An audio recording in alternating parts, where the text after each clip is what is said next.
Dans cette vidéo, je vais vous parler des différents types de sons audibles. Donc là, j'insiste bien, nous sommes en train de parler des sons qui sont audibles. Euh, on va avoir trois types de sons.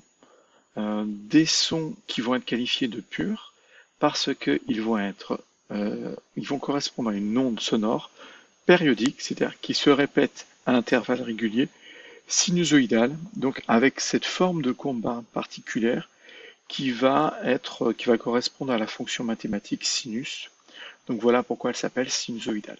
On voit qu'on a quelque chose d'arrondi vers le haut, quelque chose d'arrondi vers le bas. On pourrait parler d'une vague vers le haut, d'une vague vers le bas. Donc est représenté sur cette courbe, grand T ici, la période.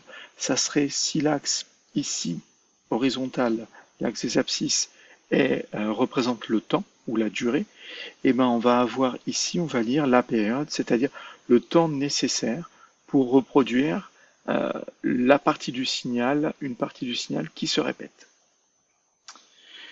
Ensuite, les sons complexes. Les sons complexes, eux, ce sont des ondes sonores qui sont périodiques, mais elles ne sont pas sinusoïdales. Ça veut dire qu'elles vont se répéter au cours du temps, elles vont avoir des motifs qui vont se répéter, cependant ces motifs n'auront pas la même forme que ceci. Ça ne sera pas une vague vers le haut, une vague vers le bas de façon régulière comme ça.